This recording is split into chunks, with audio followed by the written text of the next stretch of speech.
back to Junior Church at Home. As always, we're going to start by remembering what we learnt about last week. So turn to the people around you, see what they can remember.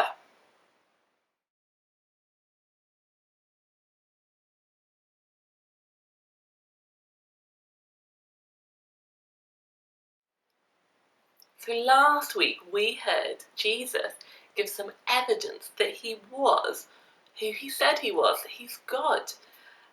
So we heard him call some witnesses, John the Baptist, God himself, God the Father, and Moses. He talked about the miracles that he had done, and he talked about how the whole of Scripture, the whole of the Old Testament in the Bible, it's all of that, it's all talking about Jesus. It's all talking about him. And our challenge last week was to see if you could name all of the books of the Bible. So we're going to have a little look at the winning entry now, which was from the Lees. Genesis, Exodus, Leviticus, Numbers, Deuteronomy, Joshua, Judges, Ruth, 1st and 2nd Samuel, 1st and 2nd Kings, 1 and 2 Chronicles, Ezra, Nehemiah, Esther, Job, Psalms, Proverbs, Ecclesiastes, Song of Solomon, Isaiah, Jeremiah, Lamentations, Ezekiel, Daniel, Hosea, Joel, Amos, Obadiah, Jonah, Micah, Nahum, Habakkuk, Zephaniah, Haggai, Zechariah, Malachi. That's the Old Testament. Matthew, Mark, Luke, John, Acts, Romans, 1 and 2 Corinthians, Galatians, Ephesians, Philippians, Colossians, 1 and 2 Thessalonians, 1 and 2 Timothy, Titus, Philemon, Hebrews, James, 1 and 2 Peter, 1 and 2 John, 3 John, Jude, Revelation. Great, so this is the leaderboard now. Lee's on top. We've got 1 week to go. So have a go at the challenge, see if anyone can beat them. So my question for you today is, what do we need in order to live?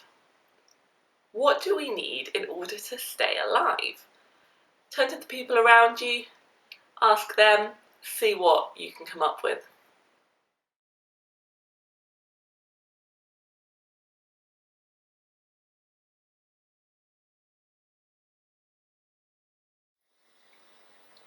So I don't know what you guys thought of, but I think the things that we really need to survive, we need oxygen. We'll die pretty quickly if we don't have oxygen. We need water, we need food, we need shelter. These are the things that we really need to live. We probably actually need lots of other things to live a good life, but those are the things that will keep us alive. Now, we don't have a video for today's story, so now might be a really good time to stop the video, pause it, and read the passage, John chapter 6, verses 1 to 15. Maybe have a go at acting it out yourself. You could even film it and send it in for next week's recap. And then when you've read the story, you can restart the video.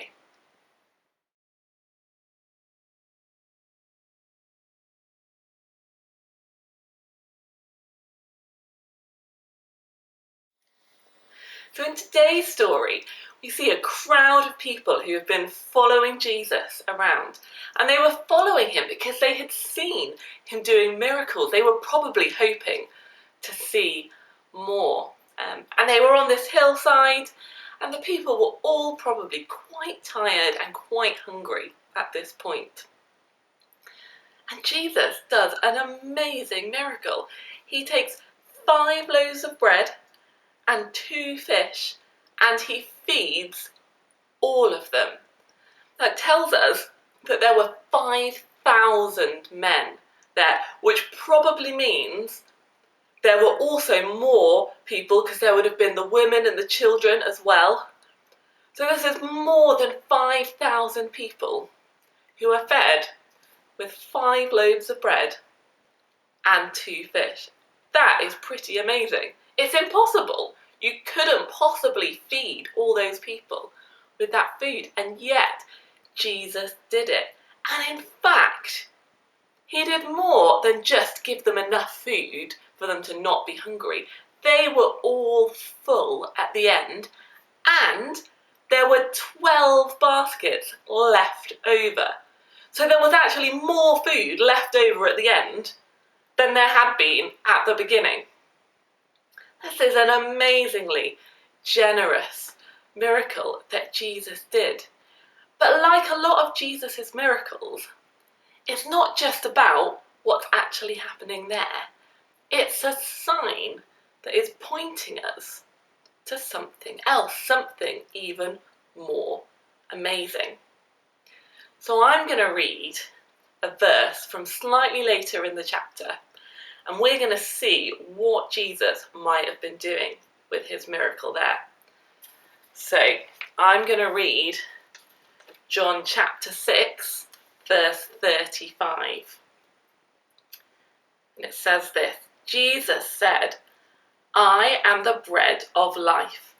Whoever comes to me will never go hungry, and whoever believes in me will never be thirsty."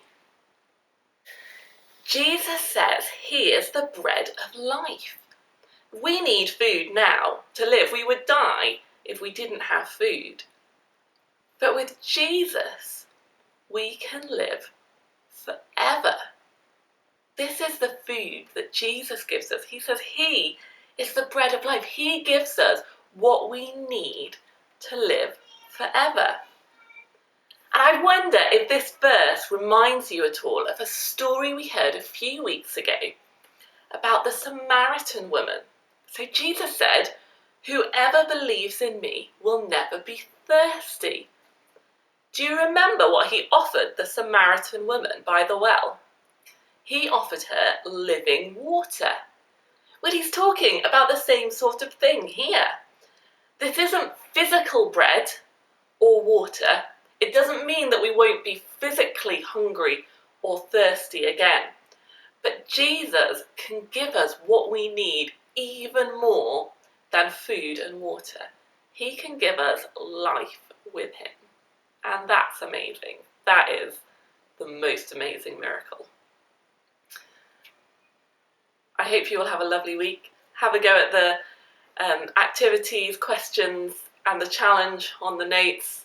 And I will see you all soon. Bye. While we were his enemies, God showed us his love. God showed us his love.